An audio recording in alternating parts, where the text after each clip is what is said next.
Hello and welcome. I am Allison Dunn from Integrated Access Technology Group, and we are happy to have Paz Terry again from Cyberlogic Security presenting on MFA today. So with no further ado.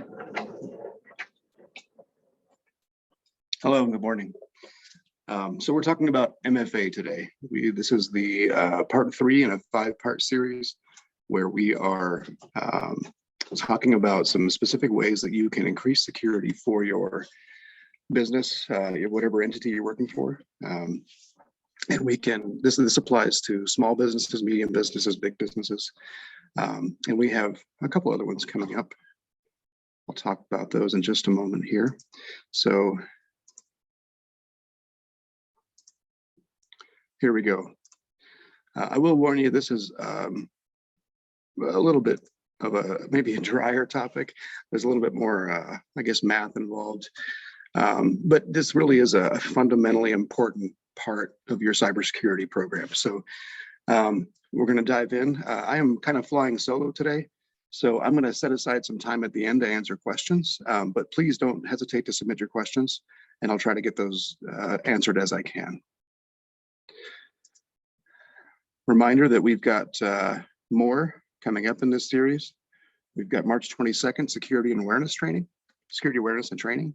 And then April 5th, we're going to finalize this series, and we'll be talking about business continuity and disaster recovery planning. That's a pretty big topic, and I highly suggest that one as well. That's a big one.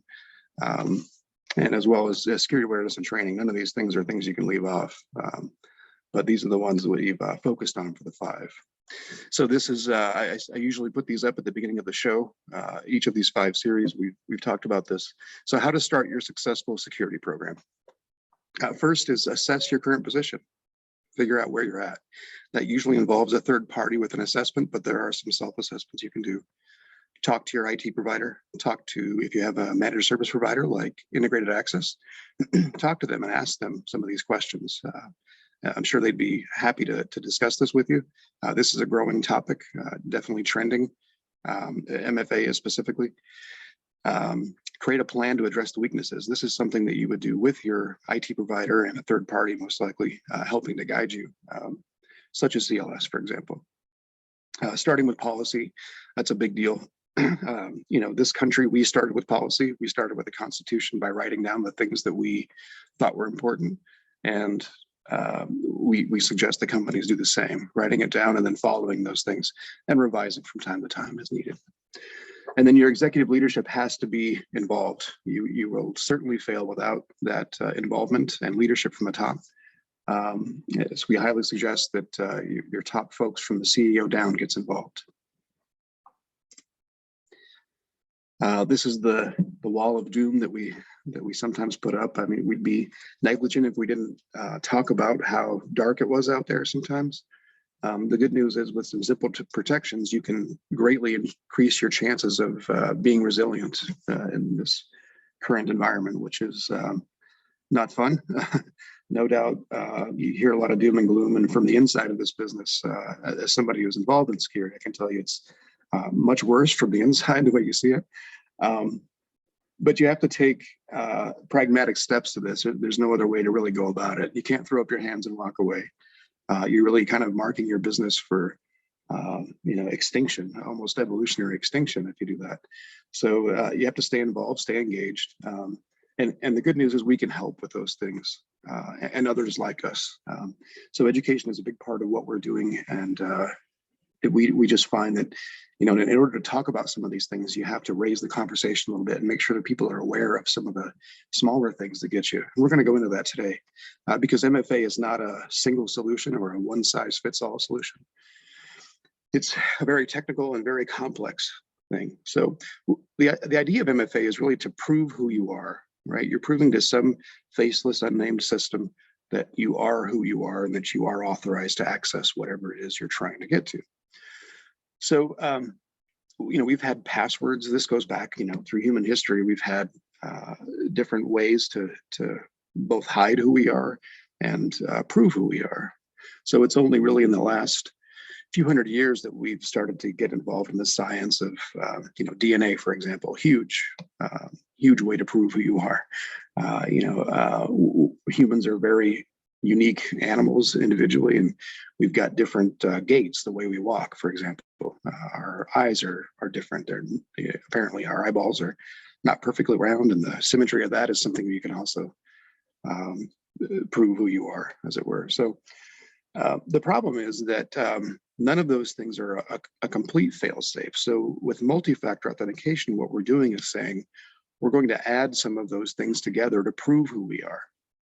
And passwords are just not going to be strong enough. They can only get so long and so complex. My character limit for most of my passwords and personal and the stuff I like to protect is 24 characters, right? Passphrase usually based 24 characters, and nobody can remember all those things.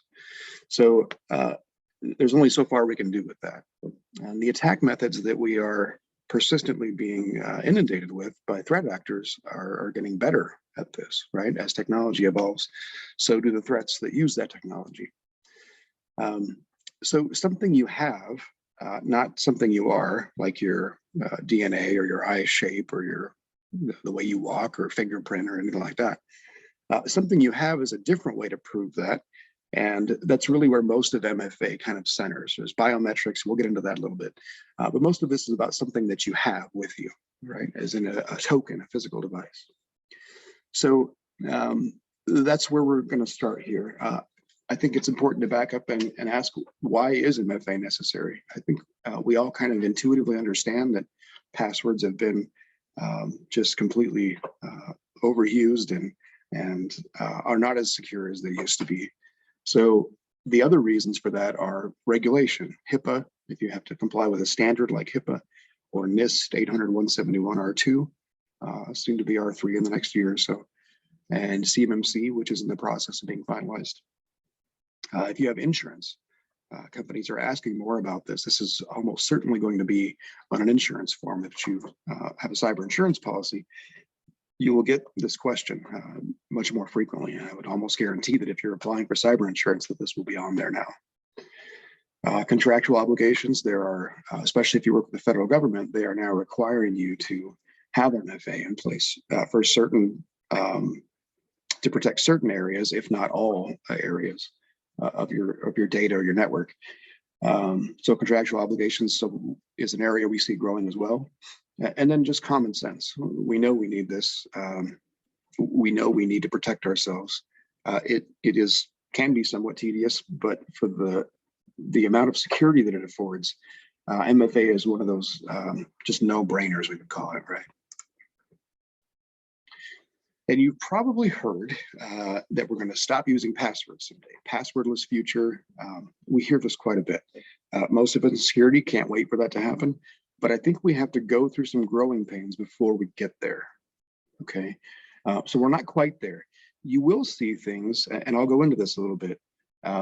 Push technology used by Microsoft and Duo. So Duo is a great solution. And I'm agnostic to these things, for the record.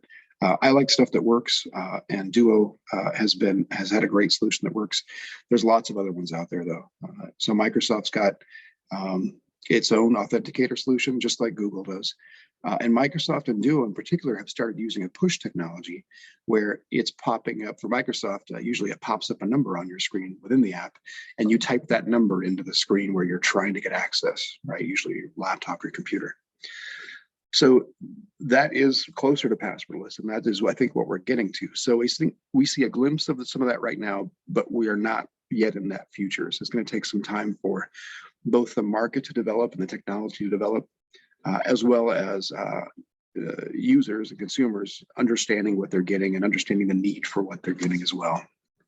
So some education will be part of that for sure. So the basic MFA functions, I found this graphic at the NIST website, and I just liked that it was very simply showing. We've got, our password, we've had that, and then we've got this multi-factor authentication. It just shows at the point, adding these two things together, your password and your MFA, allows you the access. So this is a very simple, crude drawing graphic, but I think it really does help us understand. That's right. We're trying to protect this stuff, and we need both of those things in place to be able to access things. So at its simplest, this is what MFA is.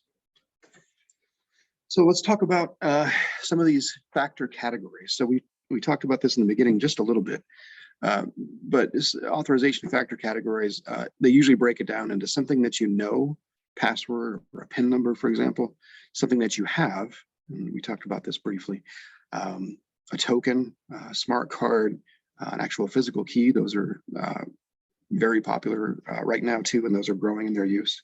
And we'll talk extensively about some of those as well. And the one-time password. And the one-time password is really the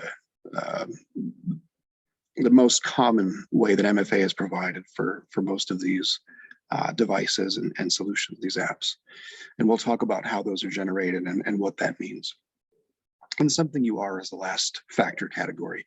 Biometrics, fingerprint, retinal, facial scans, hand geometry, as I mentioned, gait analysis, where they watch where you walk. So this is common. So we're seeing these meshed together, I should say, already. So Apple recently announced that for your own safety, you should not use your PIN number in public. There are too many cameras around, and there are folks that will film you surreptitiously when you're in public, and they will observe your key, your PIN number that you put in your phone, and then go try to steal your phone, basically steal your purse or get it out of your back pocket, wherever you keep it. And it's common enough that Apple released a kind of an advisory saying, try not to do that. So what Apple's saying is take the thing you know and replace it with a thing that you are, such as your face, right? You can unlock things with your face with Apple, or your fingerprint. And I am a fan of using those things within the right context. So this gets somewhat complicated, as you can tell.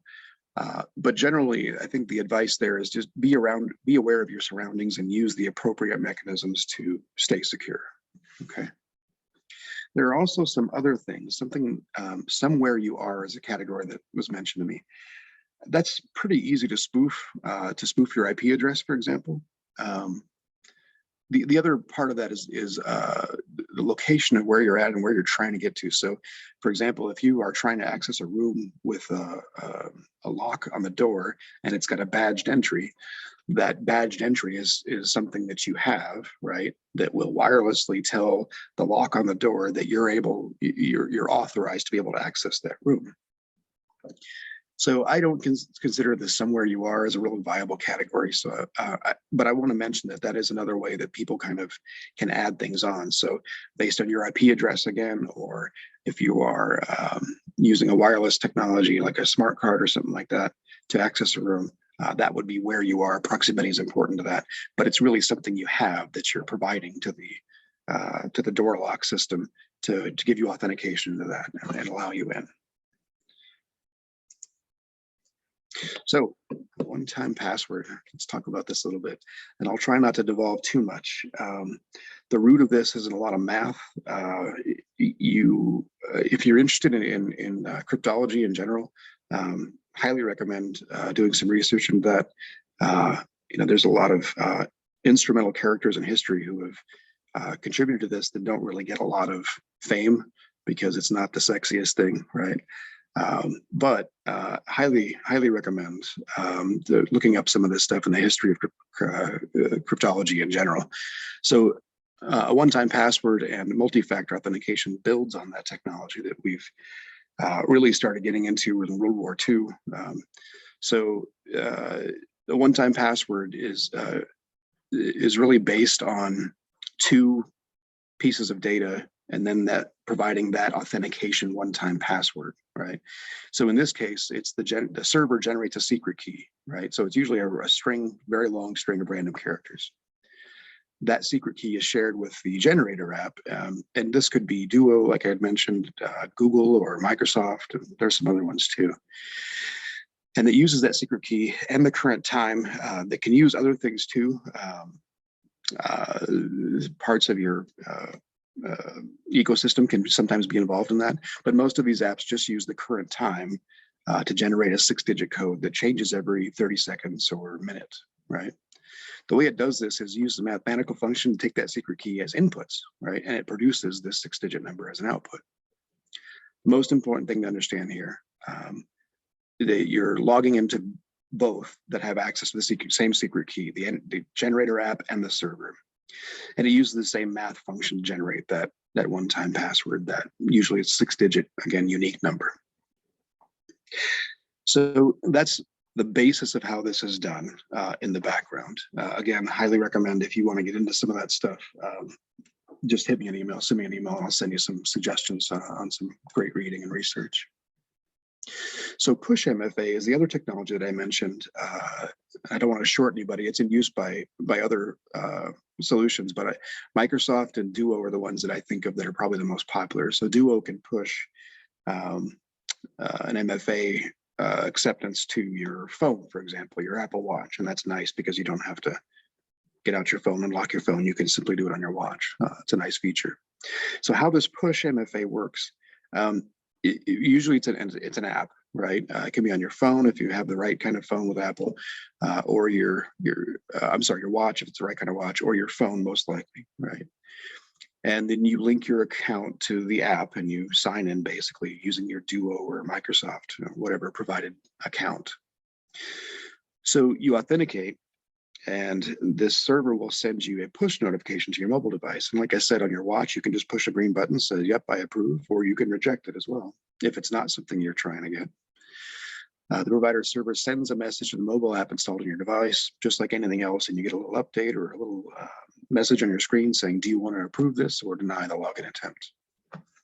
So push, as you can tell, doesn't really involve the password, but you pre-authenticated with that software. So the push notification really only works because you have that account set up with your phone's app usually, and it's a trusted device at that point. So it's trusting that device, that you're in possession of that device. So one other point there is to make sure that your phone is secure, right? It's got a long code for itself, or you're using your face to authenticate. Just be careful of some of those things. Fingerprints are notoriously easy to copy, so that would be the last option that I would use. But if it's in combination with other methods of authentication, that might be acceptable, right? If you're using some other very strong things and use a fingerprint as just an additional check or additional layer, in some cases that could work. So at any rate, that device is trusted by your MFA provider, and it does send that push because it trusts that device. And that's what allows you to be able to simply push that button and allow or reject the login attempt that's being presented to you.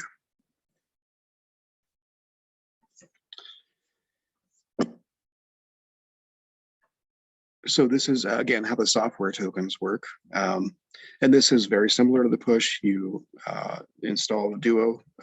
RSA has stuff as well, and Google, whatever authenticator you're using, and you link it to your account. And then this application generates the one-time code, and you put that one-time code in where it's needed, and off you go. So here's the question. You probably have heard things in the news, or there are some great articles about this. There's some poorly written articles that seem to cast doubt on MFA in general, and that's not always good. There are better solutions than others, for sure. But there's not a one-size-fits-all again. So I'll take you through the way that we view MFA, and this is fairly inarguable, the things that I'm saying here, and I'll go through how those things can get broken here. The idea here really is that even in the age of quantum computing, where we have these quantum supercomputers now that can break hashes that are previously unbreakable, right? The security mechanisms, there is some uncertainty in all of that. I think we have to kind of address that.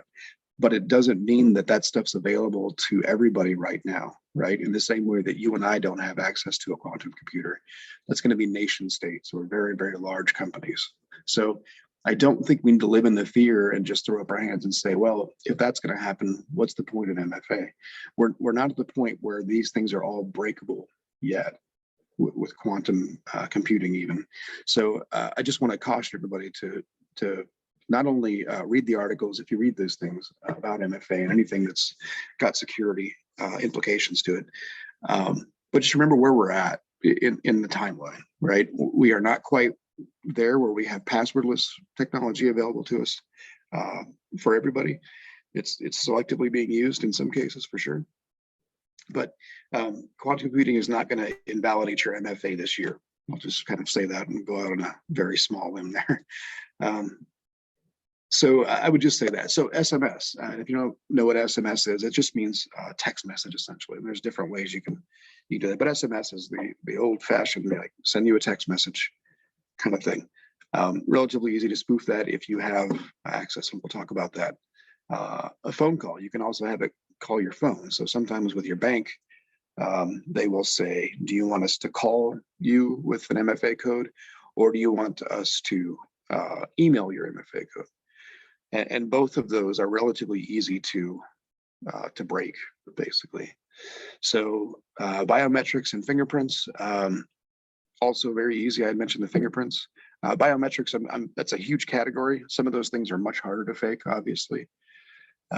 But fingerprints, for example, are relatively easy to break, but you do have to have some level of personal access to be able to lift a fingerprint from a surface of some kind that the person you're trying to duplicate or implicate, you have to have access to something they've touched, right? So app generated MFA. So we're talking then about the things we talked about already, I think a lot. Duos, Google Authenticator, Microsoft Authenticator, those are much more difficult, right? Those are purpose-built apps that do really one thing for the most part, and that is to provide that code to you securely. And so it's very unusual to hear of an app like that being compromised. To my knowledge, it's not happened in a mass way to any of these. So very difficult to do that. And then push notifications. That is very difficult as well to circumvent. There are some ways they're trying to do that, and we'll go into that in a minute. But it is difficult. Hard tokens and hardware security keys. So a hard token is going to be something like the old RSA keys. If you have ever seen those, it's just a little, like a key fob, a very small, maybe 2 or 3 inches long at most. Small little plastic device that has a screen with 6 numbers that rotate every, I don't know, 30 or 60 seconds, depends. And that's what a hard token would be, right? Very, very difficult to spoof that. It's got a built-in system in there, obviously, that's relying on a secret algorithm that generates that code. And so very difficult to copy that or compromise that. Hardware security key, like a connected token, and there's a lot of different verbiage that's going on around here. I'm going to try to clean some of that up. I'm going to try to be very specific about what I'm talking about here, but it can be confusing. So when I say security key or hardware security key, that's specifically a device that you can plug into your computer that will give you access to the resource in question, whether it's access to your Gmail or access to your business mail or access to whatever website you've protected with that. The idea is that hardware security key can be plugged into your computer. Very difficult to break that as well. There are some obvious limits to that. You're sticking something in your computer, number one. Sometimes we have policies that rule out plugging in USB if you're in a secure environment. That can be an obstacle for sure. So MFA can be thwarted. I mean, everything is breakable on some level at some point. But this is kind of, you can see that obviously from SMS to hardware security key, there's a lot in between there. And you can definitely still secure yourself using these methods. And as we talked about before, sometimes more than one of these methods in combination with each other. So let's talk about text messages and SMS. Really simple, very easy to use, very convenient. When this first started becoming available, there's an automation system behind the authentication system for whatever you're trying to access, and it's going to just send you out a text message. And usually the one-time password is included in that text message. So it's dead simple, but it's also really simple for thieves to be able to gain access. And the way they normally do that is a process called SIM jacking. And this is common in some areas. And usually what they're looking for is, it's almost an insider threat, because the different providers have different levels of security for this, for example.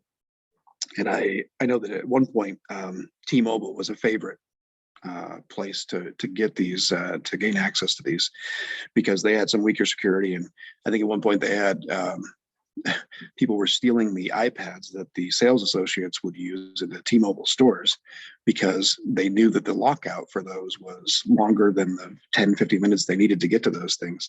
So you could effectively steal one of those iPads. If you were targeting one person, great. You could target more than one person, though, is the thing, and you could effectively take over their SIMs, their phones. So this is almost it's an insider threat or a man in the middle kind of attack, because you have to get access to the phone's system, the phone provider system. And using a tablet that the sales associate would use is one way of doing that. You can also obviously get in by doing a long-term hacking attempt.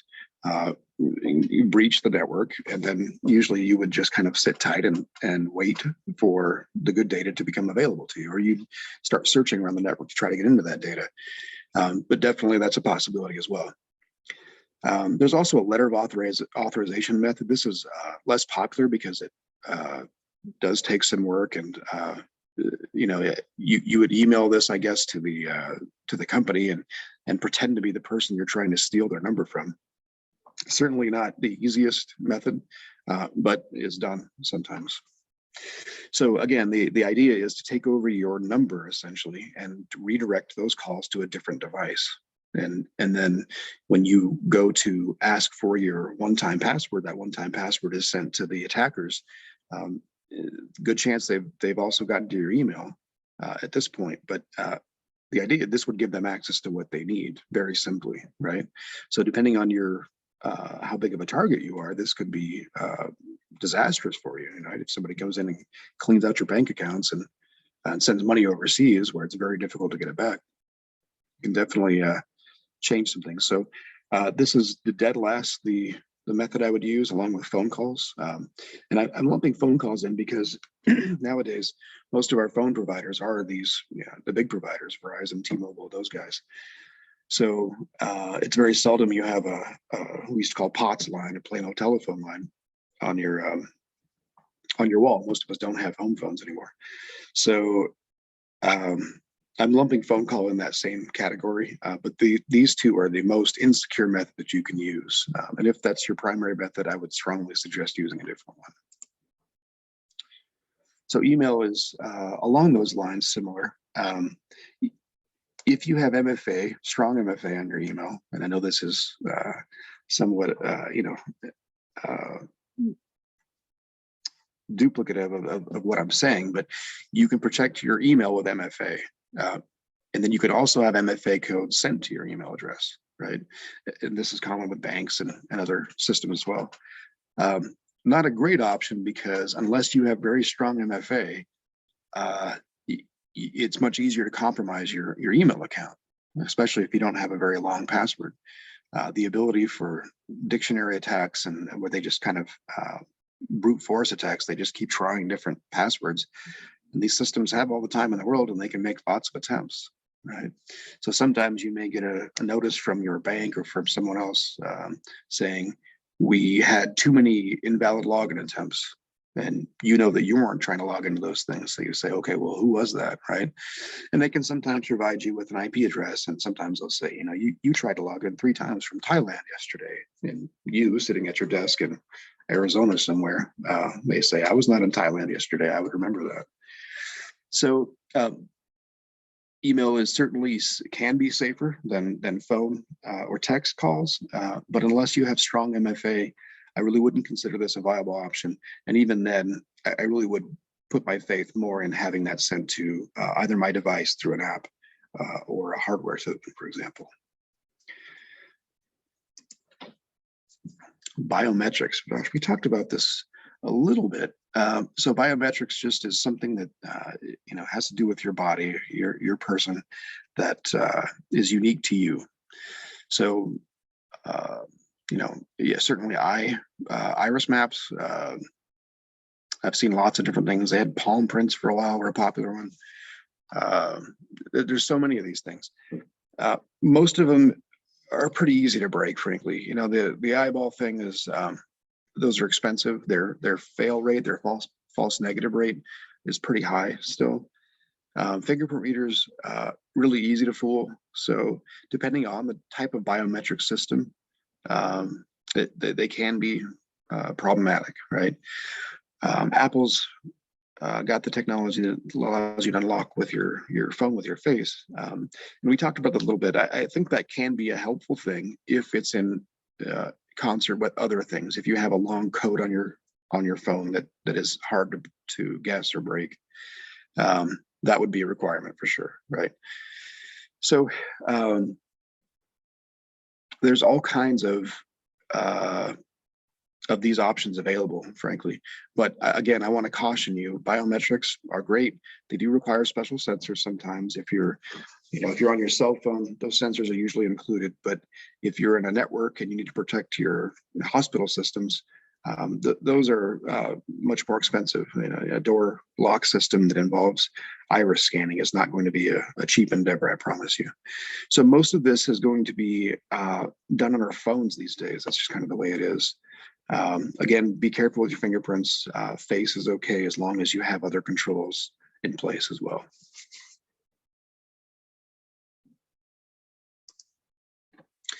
So the app generated ones, this is where it starts to get a little more interesting.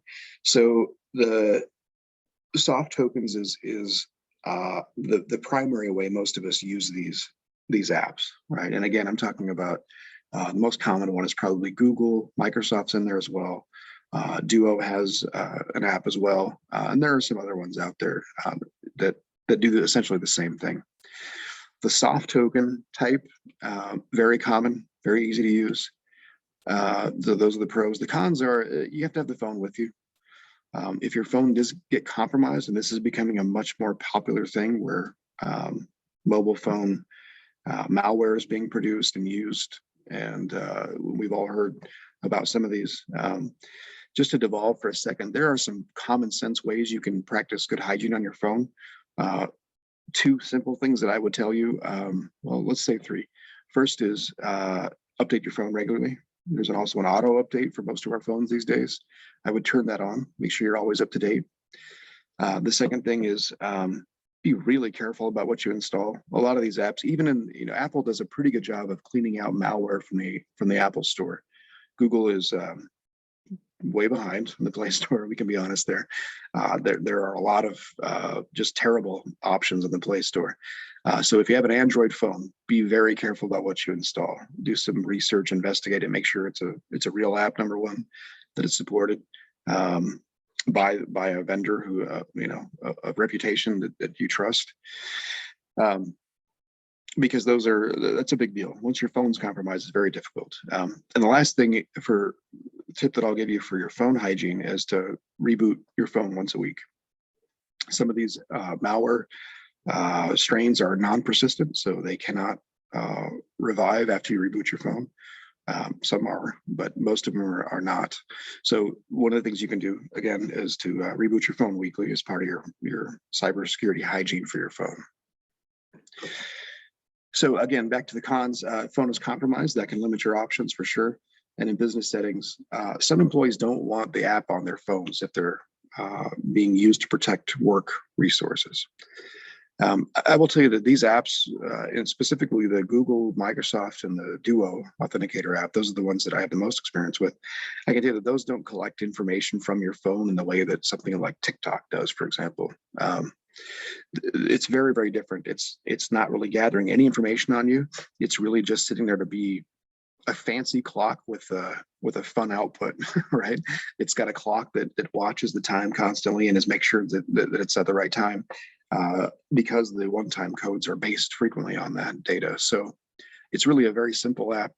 If you have concerns about that with privacy or anything, shoot me an email if you want to talk about it. But I would just counsel you that if your work is asking you to install one of these apps to protect things, it really isn't a big deal. But I will say you can often also ask for a hardware token in place of that on your phone. You just have to carry around that fob with you. So I don't like carrying around things like that. I'm bound to lose or forget things like that. So my preference is to try to keep it all on my phone, but their hardware security keys are the exception. We'll get to that in a minute. So that's the basic soft token process. And that's where you open your app and it's got a one-time key, right? Six-digit number usually. And the push technology is what we've talked about, where it pops up a little window, says, do you approve or reject this attempt to access whatever it is you're trying to access? Really easy to authenticate. Those are really great. There's a technique that some of the threat actors use called MFA fatigue. And that's where they just you'll get 50 requests on your phone just right away. And these messages will continue to pop up. So people have, humans want to get those things off usually and just clear the stuff off. And unintentionally, they can approve those things. That's the hope. It's a very crude method. It's not the most sophisticated by any means. I can tell you that I know that Duo is working on some mitigation techniques for that, so it doesn't occur. Because I looked at their support specifically for that issue. So that can be a thing that can affect push, but I think the vendors are largely starting to rule that out or stamp that out using some kind of effective controls in their coding. So can be MFA fatigue, can be subject to that, but I don't think that's going to stop us from using push. It should not be a legitimate thing if the vendors hold true to what they've been doing and protect the push apps from the MFA fatigue. So hardware tokens, these are what I was just mentioning, like the RSA key would be a great example of this. They're disconnected, right? That little device, that RSA key fob with the 6-digit numbers that on a screen that rotate, disconnected. It is not connected to the internet. It is a self-contained little unit, very simple to use, very light, very small, very easy. The only real con to these is that you have to have the device with you at all times to be able to authenticate. There was somebody put a webcam on one of these things for some reason, and that got out. I'm not sure if that was a publicity stunt, but by and large, these are pretty secure unless you show people your codes, right? And these would give you access to one resource, let's be clear. In Google Authenticator and Microsoft's Authenticator, I should mention that you can add many things. As a matter of fact, if you open one of mine, I've got a couple different apps that I use, but I have to scroll through those things because they've got so many things, from Gmail to Amazon. All those things are protected using MFA. So you can definitely add more than one resource. With the RSA tokens, you're really protecting really just one resource, and this is usually going to be like something that's provided by your company. So and consumers, that they have options for other things too, but the hardware tokens like this are almost always used for commercial enterprises and almost always given to you by your company for a specific purpose. So hardware security keys, these are really exciting in some ways. The pros are, it's really, really difficult to crack these, right? It's difficult to do that, to prove that you have that key. It's a hard token of a sort, but it's a connected hard token. So it does connect to the internet. That's the point of the thing, is to, again, plug that into your computer. YubiKey, and there's some other ones that I can't recall at the moment, but YubiKey is probably the most famous one. And very easy to use. I mean, you plug it in, the website or resource you're looking for sees that is plugged in and then authenticates you. So you're allowed to get in. It's probably the most secure method commercially available for the SMB market. That is true. These things do change. I'll probably have to update this in a year and add some information. But as things stand right now, the hardware security key, such as YubiKey and others, FIDO was one of the other ones. It's pretty great. Are the most secure method we could recommend. The con is, again, you have to have the device with you, and what's inferred there is you have to be able to plug the device into a computer, right? So some security environments, as we've discussed, don't allow you to plug USB drives into a computer, for example. So that would not be a good use case for that. But most of the time we are able to use USB drives unless we're in one of those secure facilities. But it is a limitation. So I want to talk about two recent case studies. CISA, the governing body for cybersecurity in America, has done some, if you're unfamiliar with the red team, blue team, they do what is kind of like a dry run or a test sometimes. And to test their defenses, red team is given, they can do this several different ways. They can give them nothing and say, try to get into a network, or they can give them a lower authenticated account and see if they can exploit it then. So in this particular case, they were giving nothing. They had no access. So in the CISA exercise that they did, and this was with a real company, so it's real world data with the threat actors are just actors in this time. So heavy emphasis on the actor part. So this is a good way to test your resources, red team, blue team, and there's also a purple team, which is a little bit different. It's when you facilitate the conversation between red team and blue team. So CLS, for example, Cybersecurity, our company, has the capability to do either any of those three. We can be the red team, we can be the attacking, and mimic that. So to be clear, no data is being damaged. They're just trying to prove they get access to the thing. And this is in a controlled environment, right, with watchers. But CLS can also be the blue team to help you defend your network. And we can be the purple team who coordinates the event usually and works with the blue team and red team to be sure that they're both doing what they should to ensure that the defenses are strong, right? The idea is to test the thing. So in this case, they were given no authentication, no credentials, and they were tasked with gaining access to the network from the outside. This was done. Phishing email was the method used, and they gained access to one user's computer, and then they hopped around, looked around, and these are timed. So in this case, the MFA did protect the most critical data, which was government secrets, basically the data that belongs to the government and Defense Department. So MFA did protect that. It is likely they would have gained access, though, with more time. They did gain access to some non-critical areas. And, given time, I think these threat actors can usually get into these things. They're just waiting for the smallest mistake by your network, an unpatched server, phishing email, somebody clicks on these things. That's the way they're getting access still. And phishing is still, we think we've got this problem licked sometimes, and you feel like, the bar is being raised. They just keep putting out slicker emails that look real, and people continue to get phished all over the place. So that is a particular area of sensitivity that I would recommend shoring up. Getting security training is a big one for that. And again, we're going to talk about that in 1 month exactly, actually, as our final webinar in this series. But, I'm sorry, that is our next one in 2 weeks. We'll talk about security training.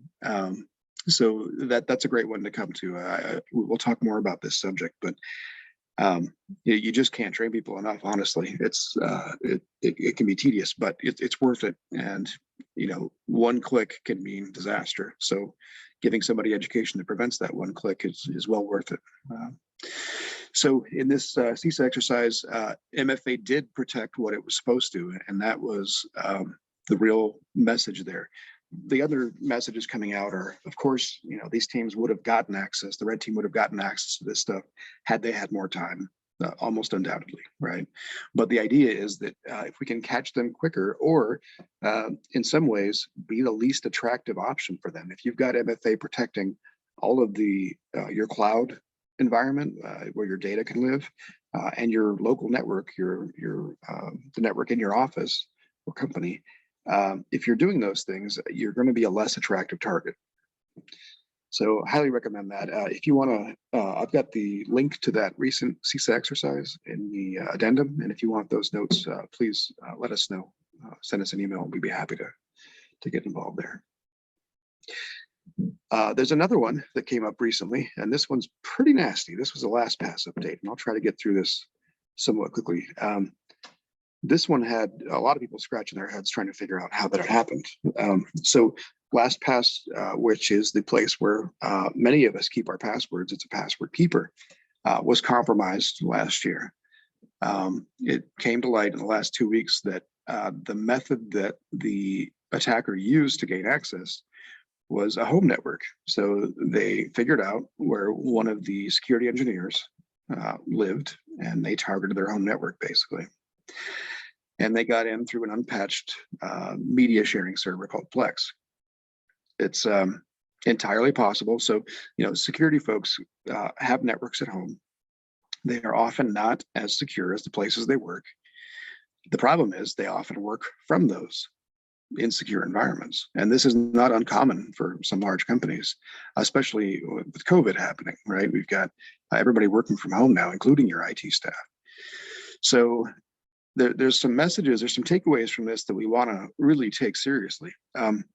First of all, there was MFA was in use for the record for the LastPass breach.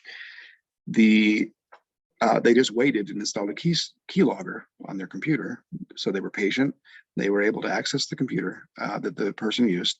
They installed a keylogger on that computer, and then were able to break MFA through that. So had that person had a security key, a hardware security key for MFA as opposed to the normal application level, probably not. Probably not have gotten into that easily, at least, right? Maybe over time they would have found a different method, but I don't think that was the way. And this is my opinion strictly, but probably I think that the article I read said that they had 4 people who had access to the treasure trove where all the passwords were kept. Giant database of that, and those vaults. Shouldn't have been breached this way. It just, I think that, they had 4 people with access to this stuff. And if you had thought about, the means that people could use to break things, I think they're sure doing this now, but great that they only had 4 people have access to that. But are they using the type of authentication that will protect us? And in this case, I would say probably not, right? They could have probably done better on that. So, for some of us, this is a wake-up call in security. Even those that do this for a living, you've got to protect your home environment as well. That cannot be a forgotten area. You probably will be a target at some point. So if you're in IT at all, don't take for granted that the threats stop when you go home. I would say that's one of the biggest takeaways there. And use the right MFA.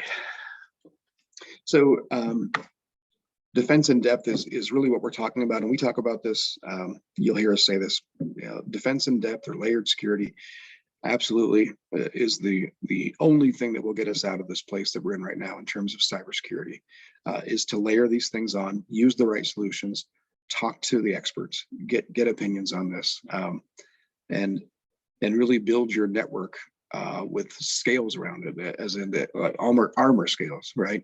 That same kind of thing where we have some overlap sometimes in those, but the idea is that they work together to be able to cover the entirety of your surface area, which is big, as we've talked about. Cloud is involved in there as well. So MFA should work in tandem with other security solutions and your normal stuff that you use, like Active Directory for your Microsoft networks. But it's not the only thing, right? So you got to have password complexity and retention policies, so you can't reuse the same password constantly. If you have things that you need to protect, add more protections to them. And so if you have extra permissions on your network and you're a network administrator or domain administrator, you should have extra protections on there. You certainly should have MFA. Everybody should have MFA on their accounts, especially for cloud or externally available things. But even internally, protect those things. If you have things that are worth protecting, protect them with added protection controls, right? So privileged access management is a specific type of software. We can talk to you about that if you want to know more about that. That adds, again, that layer of protection on for those very important things, usually data that you're trying to protect. MFA can help you avoid these situations, but it's got to be configured correctly, right? If you have misconfigured MFA, if it's centrally configured, make sure that you're using it correctly. Make sure that if you have the option to rule out SMS or phone calls or even emails as a method to provide that one-time password. If you're not, I know I've said this before, but if you're not protecting the things that are externally available, remote access, your email, usually that's hosted through an email provider that's in the cloud now. Do it now, right? As soon as this is over, go turn that on. You'll feel better, I promise. And really, you have to define what matters to you. So in the beginning, I said, if you have these things that are important, at the beginning of this slide, I said, if you have these things that are important, you have information that is, absolutely critical to you to keep that secret and safe. Define that, say what that is, right? Because you really can't protect it unless you know where it's at. So define what's important to you and where it is, and then start building the protection around it. That all comes as part of building a security plan, and that's what we're getting to through these 5 different areas we've picked out to help strengthen your security posture. But defining what you have that matters is really a giant step, and will help you to protect those things more completely, more fully. So here's the big question: what type of MFA should you use? If you, it depends. There's not a one-size-fits solution for these things. So I would strongly suggest using one of the software apps or a hardware token. So hardware security keys are also great. Check those out. Stay away from text, SMS, phone calls, emails if you can avoid it. Stay away from those types of verification. I like Duo. I've used that extensively, but there's other solutions out there as well.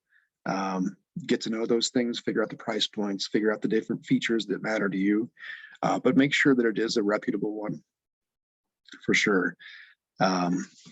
So if you have any questions about that, or you're still not sure which type of MFA you need for your business, give us a call. We'll be happy to talk to you about this and help build the other security items that you may need as well. So I'm gonna flip over and look at suggestions there. Some questions, see what we've got.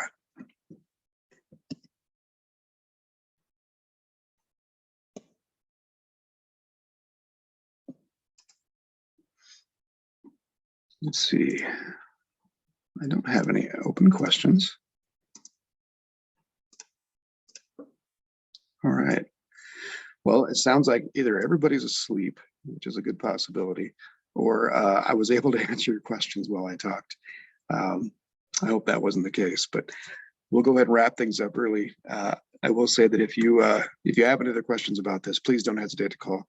We are evangelists. We can't seem to stop talking about it. And as I said before, having the conversation about cybersecurity really requires us to educate most of our folks that we talk to, just because some of this stuff is somewhat arcane, some of it's unknown, and I certainly wouldn't expect everybody to know some of this stuff. Looks like we had a question come in. How do we, yeah, so the numbers kind of speak for themselves. At this point, we could set up demonstrations where we show people how quickly we can, attackers can grab your credentials and break those and get your password and get into those things. Given enough time and materials, you certainly can. So I don't know if these things are interesting to you, but we hesitate to use the doom and gloom or fear method. But if people aren't sure that that's a security solution that will work for them, yeah, email me. I'll send you some articles they can send them. But in some ways, putting your head in the sand at this point is really akin to just going, I don't think I'm going to have a business. I'm going to roll the dice. Maybe I'll be able to survive it, right? If you don't have cyber insurance, don't have MFA, you're gambling. You're gambling with a lot of money potentially, right? So I would say that. Yeah, so it's one of those things we do encounter people, groups, right, in an organization that just say, look, I don't want to do this. It's hard. It interrupts my workflow. It's tedious. I have to do it every day. And certainly in the beginning, this was taken more seriously. Now, it's just part of your life. It's just part of something you have to do, right? I don't leave my front door unlocked when I leave the house, and I use MFA for my bank accounts and the important stuff. It's just one of those things you have to live with. So I would just tell people that are unwilling to adopt the thing, just try it. Give it for 30, 90 days. Give it a shot. In some cases, it's just not even an option to not do it anymore, right? So if you want to work at a place, sometimes you just have to agree to use that. But I would just say try it. It's really not that intrusive. And when you see how much it can protect you, I think people will buy into it, at least grudgingly, if not willingly, right? Give it one more second for any other questions.